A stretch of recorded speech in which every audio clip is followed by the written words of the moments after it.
سلاوتان لەوێت من دەڵاویت مەسفنم لە ستودیۆ هەواڵی NRTەوە لەگەڵتانم بۆ پێشکەشکردنی دیدارێکی تایبەت لەگەڵ کۆرنێل ستیڤ وارن وتەبێژی هێزەکانی هاوپەیمانان لە عێراق لەبارەی کۆنتڕۆڵکردنەوەی موسڵاوە. باخێر بێت بۆ ستودیۆ NRT. Hello, and welcome to NRT English. I'm Delawit Mesfin, coming to you from the NRT studios in Slemani. Joining me today to discuss the war against the Islamic State and operations to regain control of areas under Islamic State control, including Mosul, is Colonel Steve Warren, spokesman of the Combined Joint Task Force, Operation Inherent Resolve. Thanks for joining us today. Thank you. سپاس خۆشحاڵم کە لەگەڵتانم. هێزە چەکدارەکانی عێراق بە هەماهەنگی لەگەڵ پێشمەرگە و هێزی هاوپەیمانان ئۆپەراسیۆنێکیان دەست پێ کردووە بۆ کۆنتڕۆڵکردنەوەی ناوچەکانی ژێردەستی داعش. ئەوەشی لە هەفتەی پێشوودا بینیمان لە ڕۆژهەڵاتی ڕووباری دیجلە واتە مەخموور وەک سەرەتایەک تەماشا دەکرێت بۆ کۆنتڕۆڵکردنەوەی موسڵ. بەڕێز وار، ئایا ئەمە سەرەتایەکە بۆ ئۆپەراسیۆنەکانی کۆنتڕۆڵکردنەوەی موسڵ؟ ئەگەر وایە بە بڕوای ئێوە کەی ناوەندی شارەکە کۆنتڕۆڵ دەکرێتەوە؟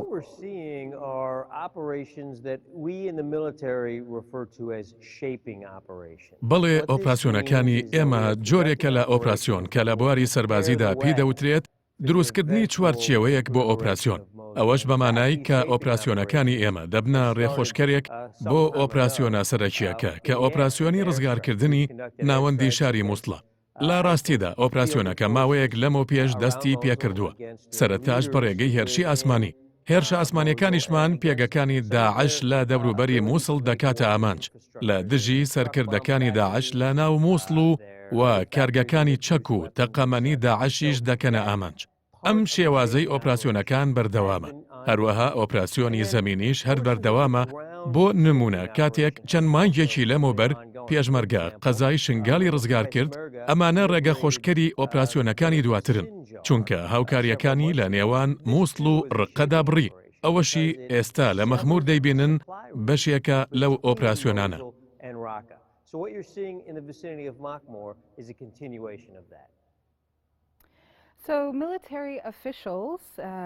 لە سەرەتای دەستپێکردنی شەڕەکەوە بەرپرسانی پێشمەرگە چەندین جار داوای هاوکاری سەربازیان لە کۆمەڵگەی نێودەوڵەتی کردووە بۆ نمونە پێدانی چەک و پێداویستی زیاتری شەڕ.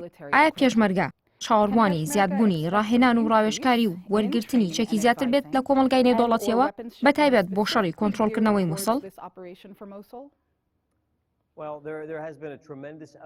چەندین ڕاهێنان و هاوکاری سەربازی دراوەت بە هێزەکان. وەک دەزانیت پێشمەرگە چەندین جۆر تەقەمەنی بەدەست گەیشتووە. هەروەها دەیان هەزار پارچە چەکی تری پێدراوە. لە ئێستاشدا پلانمان هەیە ڕاهێنان بە دووری وای پێشمەرگە بکەین کە ئەویش لە ڕاهێنانی سەربازی لە تۆکمە و پرچەکردن لەخۆ دەگرێت و کارەکانیش تەواو بووە. ئەم پرۆگرامانەش بەردەوام دەبن.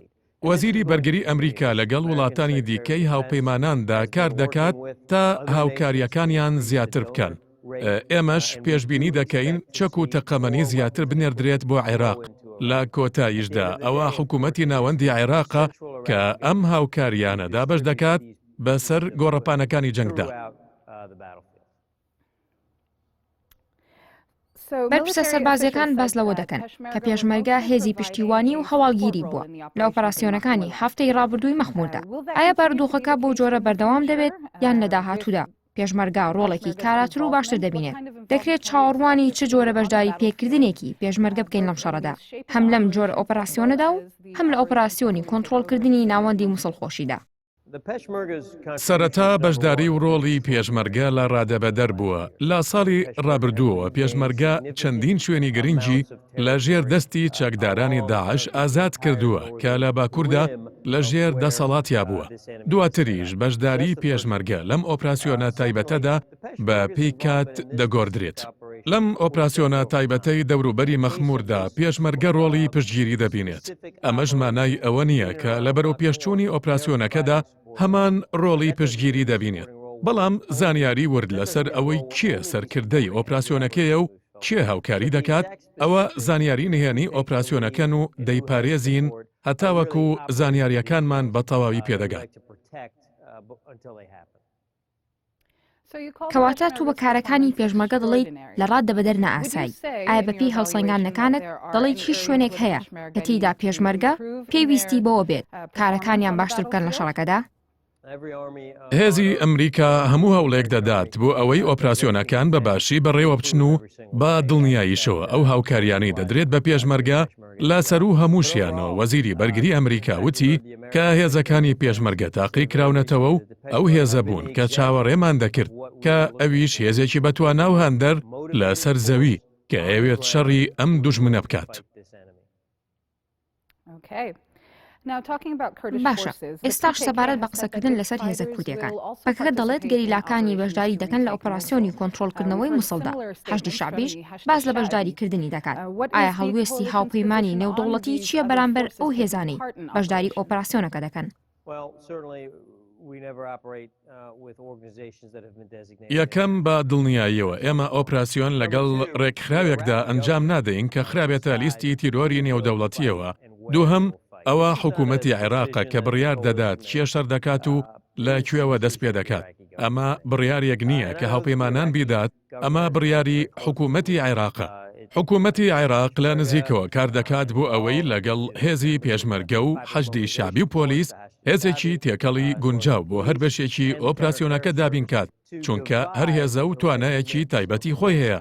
بۆیە باشترین شت بۆ حکوومەتی عێراق بۆ ئەوەی ئەم هێزانە ڕێکخات ئەوەیە کە دانیشێت و توانای ئەم هێزانە تاقی بکاتەوە و دواتر بڕیار بدات چه هێزیەک بەشدار دەبێت و لە کوێشدا بەشدار دەبن.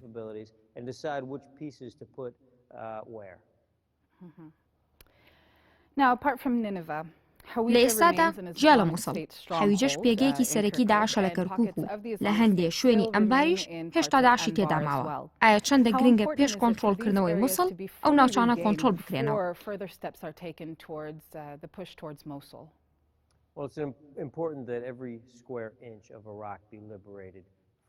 هەروەها ئەوەش گرنگە کە هەموو ناوچەیەکی عێراق لە داعش ئازاد کرێت، ئەوەش لە هەموو شتێک گرنگترە. چەند هەنگاو هەن کە دەبێت بگیرێتە بەر پێش ئازادکردنی مووسڵ کە ئەمەش بەشێکە لە شێوازی ئۆپراسیۆنەکە کە باسمان کرد. ئێستاش ئەبینیت هێزەکان لە ڕۆژاوای مەخمورەوە بەرەو پێش دەچن. ئەوەش هەنگاوێکی زۆر گرنگە.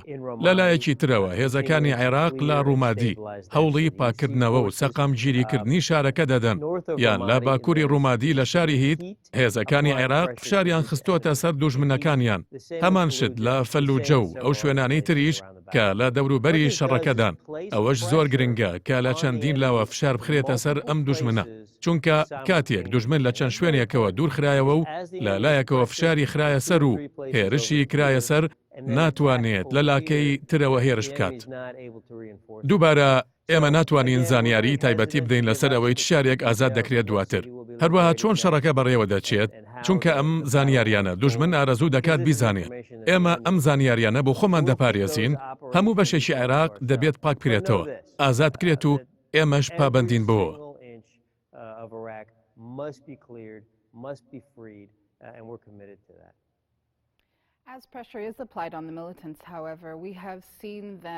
لەگەڵ ئەوەی فشارێکی زۆر خراوەتە سەر داعش، بەڵام وەک دەبینین خۆیان کۆ دەکەنەوە و هێرشیش دەکەن. شەوی ڕابردوو داعش هێرشی کردا سەر مەخمور و 8 پێشمەرگە و 3 ئەفسەری پۆلیس شەهید کراون. ژمارەیەکیش بریندار هەیە. ئەمە چ کاریگەریەکی دەبێت لەسەر ئۆپەراسیۆنەکە؟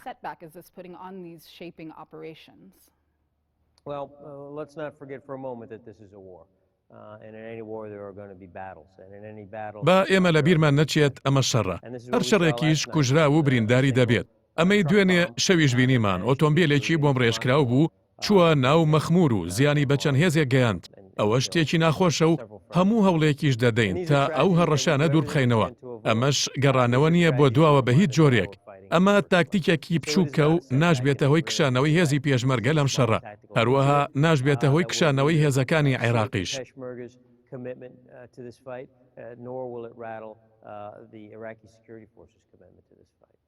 سەبارەت بە هێزەکانی عێراق، ئایا هاوپەیمانی نێودەوڵەتی چۆن پێشەویەکانی هەفتەی ڕابردووی سوپا هەڵدەسەنگێنێت، بە تایبەتی گورەی هێزەکان، لەگەڵ ئەوەش تاکە شەڕی داعش لە کۆتایی ساڵی دووەمیدایە؟ Well, there's two parts to that question. Specifically in the vicinity of Makmur, we've been pleased with the performance ئێمە خۆشحاڵین بە پێشکەوتنەکانی هێزەکانی عێراق لە مەخمور کە بەپێی ئەو پلانە بووە کە دایان ناوە. بۆیە کردەوەکانیان بەرامبەر بە پلانەکانیانن. لە ڕاستیدا لە یەکەم ڕۆژی ئۆپراسیۆنەکەشدا باز لە بەرەو پێشچوون دەکرێت لە کاتێکدا پێشبینی ئەو بەرەو پێشچوونانەیان نەکردبوو. ئەمەش بەهۆی ئەو هێرشە ئاسمانیە چڕانەی هاوپەیمانانە کە بۆ پشتگیری هێزەکان ئەنجامی دەدات. بەڵام ئێمە خۆشحاڵین بەو بەرەو پێشچوونە.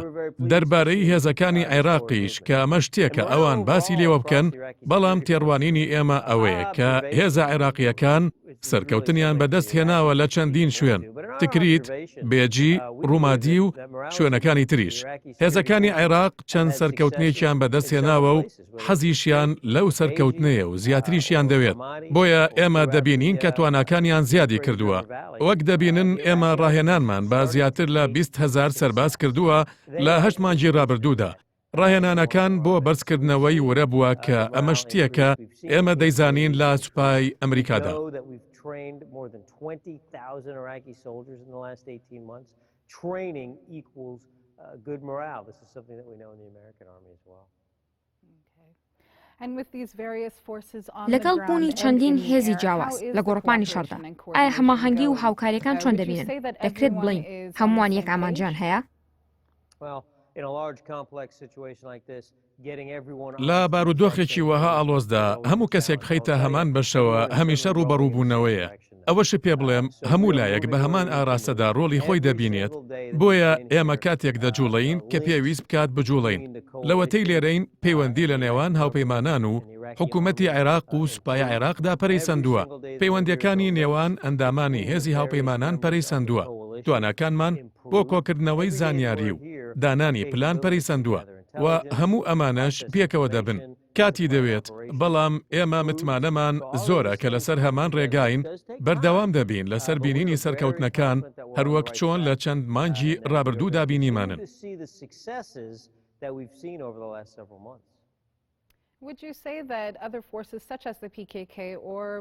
بەشداری هێزەکانی پەکەکە و حەشدی شعبی دەبنە ڕێگر لە بەردەم ئۆپەراسیۆنەکەدا؟ با دڵنیاییەوە کاتێک یاریزانێک لە مەیدانی شەڕدا هەیە و هەماهەنگی فراوان نییە، ئەوە بارێکی ئاڵۆز دروست دەکات و هیچ پرسیارێکیش نییە لەو بارەیەوە. هەر بۆیە ئێمە ئەوەمان کۆنتڕۆڵ کردووە. ئێمە لە هەماهەنگی داین لەگەڵ حکوومەتی عێراق و ئەم ئۆپراسیۆنەش نەوەستاوە. با دڵنیاییەوە بەشی خۆی ئاڵۆزی هەیە. ئایا ئەم ئاڵۆزیانە هاوپەیمانی نێودەوڵەتی نیگەران دەکەن، بەتایبەت کە هەندێک لەم هێزانە ڕوبەڕووی یەکتر دەبنەوە؟ هەر کاتێک ناوچەیەکی ئاڵۆز هەبێت ئەوە نیگەرانی دروست دەکات. ئێمە دەمانەوێت ئاسانی کەین، ئاسانکردن باشترە، بەڵام ئەمانە نیگەرانی و ئاڵۆزین کە ئێمە ئەتوانین کاری لەسەر بکەین. چەندین ڕووداو هەبووە، ڕوبەڕووبوونەوەی مەیدانی شەڕ هەبووە. هەندێک لە هێزەکان توانای بینینی داعشیان لەدەستداوە. ئێمەش بەردەوام هەوڵمان داوە ئەو کێشانە چارەسەرکەین. ئەگەریش نەمانتوانی بێت، ئەوە حکوومەتی عێراقی هەوڵی چارەسەرکردنی داوە. ئەم هەفتەیە بەغدا بارودۆخێکی سیاسی سەیری بەخۆیەوە بینی کاتێک حەیدەر عەبادی سەرۆکوەزیران ناوی کاندیدا نوێکانی کابینە تەکنۆکراتەکەی ڕاگەیاند. ئەمە چۆن کار دەکاتە سەر هەماهەنگی هێزەکانی هاوپەیمان و حکوومەتی عێراقی؟ لە ڕاستیدا هیچ کاریگەریەک نییە. هەندێک شتی سەرنجڕاکێش ڕوویان داوە، بەڵام وەزارەتی بەرگری وەک خۆی ماوەتەوە و ئێمەش بەردەوام دەبین لە گفتوگۆکردن لەگەڵ وەزارەتی بەرگری. تۆ بە شێوەیەکی چالاک تۆڕە کۆمەڵایەتیەکان بەکاردەهێنیت و هەمیشە دوایین زانیاری سەبارەت بە ئۆپەراسیۆنەکانی هێزەکانی هاوپەیمان بڵاو دەکەیتەوە. لە 29 مانگی سێدا لە تویتێکتدا نووسیوتە داعش لە عێراق لە شکستدایە.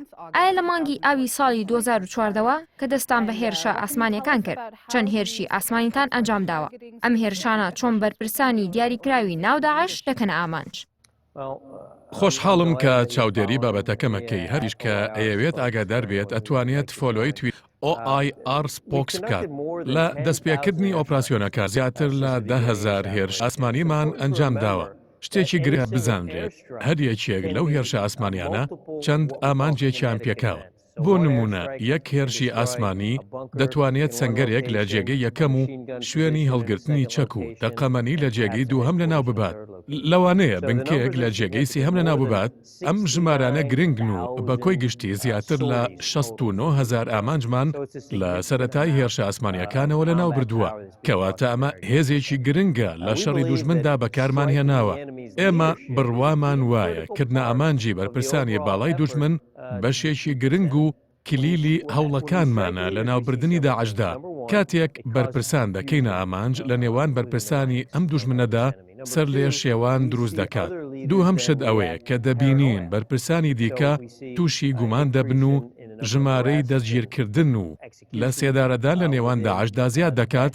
لە دوای ئەوە بەرپرسانی داعش دەکەینە ئامانج، کەواتە ئێمە بەردەوام دەبین لە کردنە ئامانجی بەرپرسانی داعش و فشار خستنە سەریان. لە ڕاستیدا لە ماوەی ڕابردوودا سەرکەوتنی زۆرمان لە هێرشەکان بۆ سەر بەرپرسانی داعش بەدەستێناوە. توانیومانە عومەر شیشانی بکەینە ئامانج و بیکوژین کە بە عومەر شیشان ناسراوە کە بەرپرسی باڵای سەربازی داعشە. دواتر حاجی ئیمانمان کردە ئامانج کە بەرپرسی باڵای دارایی داعشە. جگالەوە لە ئۆپراسیۆنەکەماندا ئەبوو داودمان دەستگیر کرد کە بەرپرسی بەرهەمە کیمیاویەکانی داعشە. ئەم سێ بەرپرسە کلیلی هێرشەکانی بەرپرسانی داعش بوون و بڕوامان وایە بەو هۆیەوە کێشەی زۆری بۆ داعش دروست کردووە. ئایا تا چەند ئەبوو بەکر بەغدادی لە پێشینەیە بۆ ئامانجگرتنی فڕۆکەکانتان و ئایا بڕواتان وایە بە لەناوبردننی بەغدادی کۆتایی بەرەخراوەکە بێت؟ با دڵنیاییەوە بەغدادی لە سەرەوەی لیستەکەدایە. من دڵنیا نیم کە ئایا ئەو ئێستا سەیری بەرنامەکەی تۆ دەکات، بەڵام ئەگەر ئەو سەیریەکات پێویستە بزانێت ئێمە بەدوایە ئەگەڕین و ئەیدۆزینەوە، هەروەکو چۆن مامۆستاکەی زەرقاویمان دۆزیەوە، هەروەکو چۆن ئوسامە بن لادنمان دۆزیەوە دەیدۆزینەوە و بە سزای خۆی دەگەێنین بە هەر ڕێگایەک بێت. مەحاڵە بزانرێت ئەگەر سەری ئەم مارەمان لێکردەوە مارەکە ئەژی یان سەرێکی دیکە دروست دەکات، بەڵام هەر کامیان بێت کاتێک بەغدادی بە سزای خۆی دەگەێنرێت زیان بە داعش دەگات. باسی هێرشە ئاسمانیەکانی سووریامان بۆ بکە. ئایا هاوشێوەی عێراق زوو ئەنجام دەدرێن؟ هێرشە ئاسمانیەکانی عێراق لە سووریا زیاترن، بەڵام بەردەوام دەبین لە هێرشی ئاسمانی زۆر لە سووریاش. لە ئێستادا نزیکەی 4,000 بۆ 6,000 هێرشی ئاسمانی لە عێراق ئەنجام درراوە. تۆزێک زیاتریش و هۆکارەکەشی بوو ئەوە دەگەڕێتەوە هێرشە ئاسمانیەکان بەسراونەتەوە بە ئۆپراسیۆنە زەمینیەکانەوە.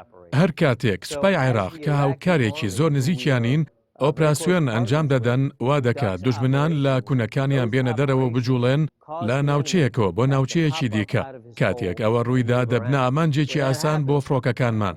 لە سووریا دەست دەکەین بە هاوپەیمانەتی لەگەڵ ژمارەیەک هێزی ئۆپۆزیسیۆن، بەڵام ئەو هاوپەیمانەتیە وەکو ئەوە نین کە لە عێراقدا هەمانن، کەواتە دەرفەتی بە ئامانجگرتنمان کەمترە.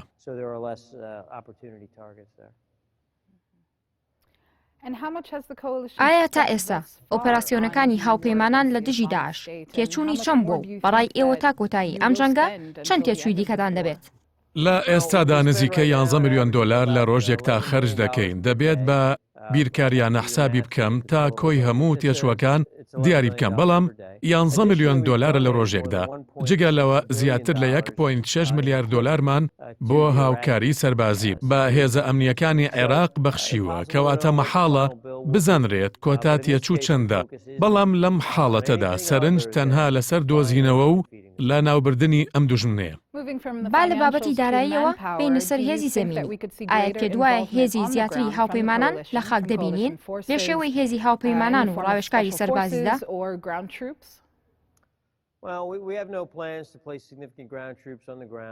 پلانمان نییە هێزی زەمینی کارا بکەین. ئەمە شەڕێکە کە سوپای عێراق دەبێت بیکات و سەرکەوتوو بێت. لێرەدا پێویستە هێزە ئەمنیەکان سەرکەوتوو بن لە شەڕی زەمینیدا.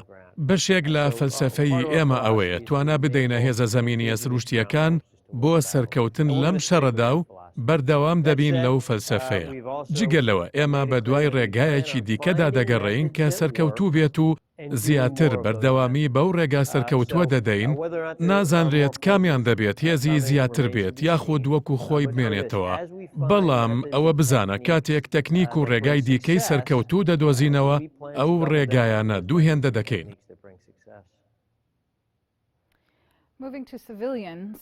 با بینە سەرزیانی هاوڵاتیانی مەدەنی لە ئۆپەراسیۆنەکەدا پشکێکی گەورەشیان بەرکەوتووە.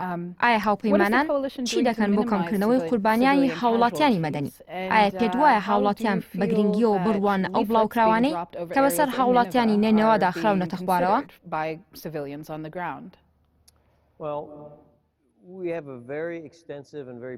ئێمە پرۆسەیەکی فراوانمان هەیە بۆ فراوانکردنی ئامانجەکانمان پێش ئەوەی هەر هێرشێکی ئاسمانی ئەنجام دەین. ئەو پرۆسەیەش سوودی لە کەمکردنەوە یان نەهێشتنی قوربانیانی هاوڵاتیاندا دەبێت. لە ڕاستیدا ئێمە تایبەتترین کەمپینی هێرشی ئاسمانیمان هەیە لە مێژووی شەڕدا.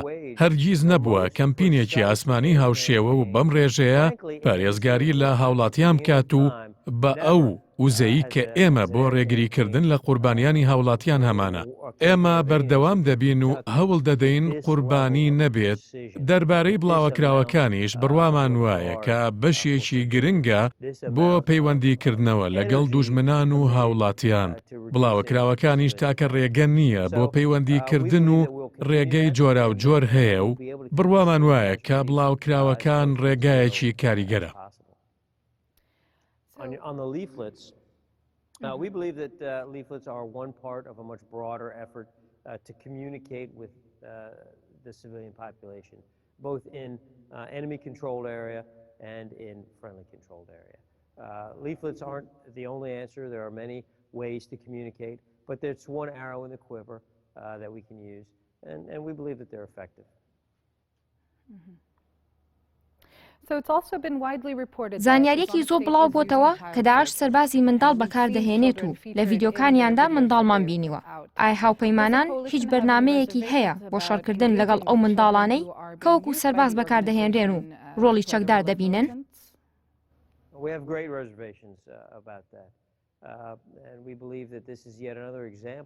ئێمە پلانمان هەیە بۆ ئەو بابەتە و ئەمەش یەکێکە لەو هۆکارانەی کە پێویستن بۆ لە ناوبردننی ڕێکخراوێکی هێندە مەترسیدار. ئەو دڕندەیەی لە ماوەی 2 ساڵی ڕابردوودا لە داعش بینیومانە قورس بووە بۆ تێگەیشتن و ئەمە نمونەیەکی دیکەی دڕندەیی ئەوانە کە جێگەی نیگەرانی ئێمەیە و ئەمە هۆکارێکی دیکەیە کە نابێت ڕێگە بەمانەوەیان بدەین.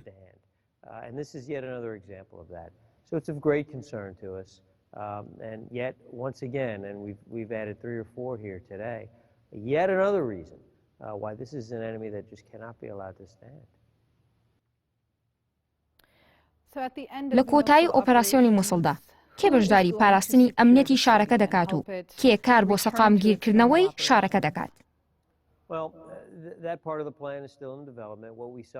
ئەو بەشەی پلانەکان ئێستا لە گۆڕانکاریدایە. ئەوەی لە ڕۆمادی بینیمان نمونەیەکی باشە.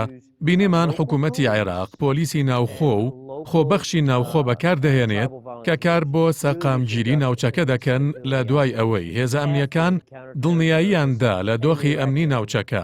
ئەمە شێوازێکی باشە. حکوومەت کۆتایی بە پلانەکانی بۆ دۆخی دوای کۆنتڕۆڵکردنەوەی شارەکە تەواو نەبووە، بەڵام نمونەیەکی باشمان لە بەردەستدایە و چاوی لێ دەکەین.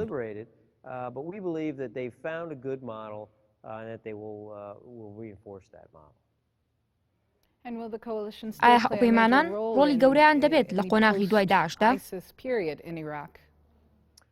ئەمە شتێکە دەبێت دواتر ببینین. حکوومەتی ئەمریکا پەیوەستە بە هاوپەیمانەتی لەگەڵ عێراق و چەندین ساڵیشە پەیوەندی گەورە و بەهێزمان هەیە لە ڕووی حکومی و بازرگانیەوە. ئەم پەیوەندیانە بە گرنگ دەزانین و بەردەوام دەبین لە سەری، بەڵام چەپڵە بە یەک دەست لێ نادرێت، کەواتە دەبێت عێراقیش خواستی ئەوەی هەبێت. لە دوای شەڕی 2003 عێراق ڕای پێچەوانەمان بینی بە تایبەتی لە خەڵکی ئەمریکاوە دەربارەی دەستوەردانی ئەمریکا و بە تایبەت هێزی زەمینی ئەمریکا لە عێراق و ئۆباماش لە ساڵی 2011دا هێزە زەمینیەکانی کشاندەوە. ئایا پێت وایە هەمان دەستێوەردانی زەمینی ئەمریکا دووبارە دەبێتەوە؟ هاوشێوەی ئەو کاتە هێزی زەمینیمان نییە، بەڵام ئایا داوای کشانەوەی هێزەکانی هاوپەیمانان یان هاتنە دەرەوەی ئەمریکا لە هاوپەیمانیەتیەکە دەکرێت وەکو ئەوەی لە کەنەدا بینیمان؟ ئێمە پابەندین بەمانەوەمان تا ئەم دوژمنە لە ناو دەرچێت. هەر کاتێک لە ناوچوو بڕیارەکە لە دەستی عێراقیەکاندایە. ئێمە تەنها لەبەر بانگێشتی حکوومەتی عێراق لێرەین و ئەگەر حکوومەتی عێراق بانگێشتی نەکردینایە لێرە نەدەبووین. کەواتە کاتێک شەرکۆتایی هات، خەڵکی عێراق دەتوانن بڕیار بدەن بانگێشتەکەیان درێژ بکەنەوە و کە ئەوەش ڕوویدا بڕیارەکان دەدرێت.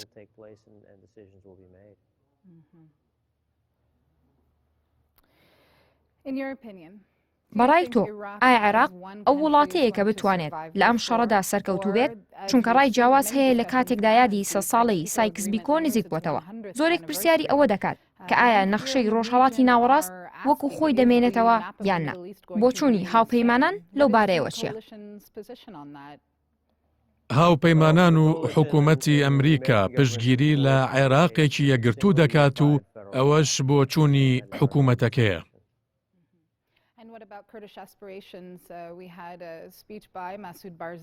ئەی دەربارەی وتارەکەی بارزانی کە باز لە ئەنجامدانی ڕیفراندۆم بۆ سەربەخۆیی دەکات پێشمانگی تشرینی یەکەم، ئایا حکوومەتی ئەمریکا و هاوپەیمانان پەیوەندی بە حکوومەتی هەرێمەوە دەکەن بۆ ئەوەی بڕوایان پێبهێنن ئەو هەنگاوە ئەنجام نەدەن؟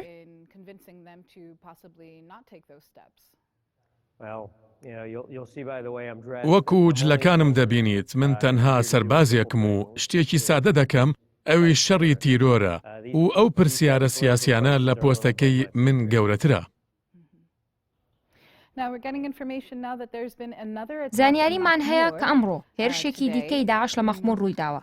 ئایا ئەمە بەکاردانەوەی داعش دەبینیت؟ ئایا پێت وایە پێشمەرگا بەرامبەر ئەم جۆرە هێرشانەی داعش دێتەوە سەرخۆی؟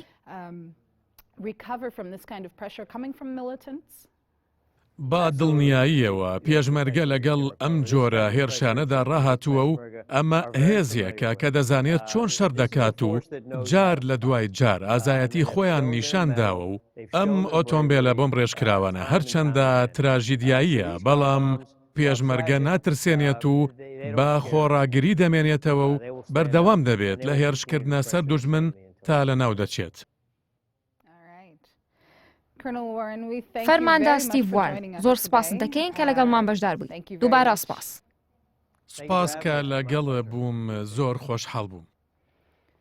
And that brings us to the end of this conversation with Colonel Steve Warren. We thank you for joining us.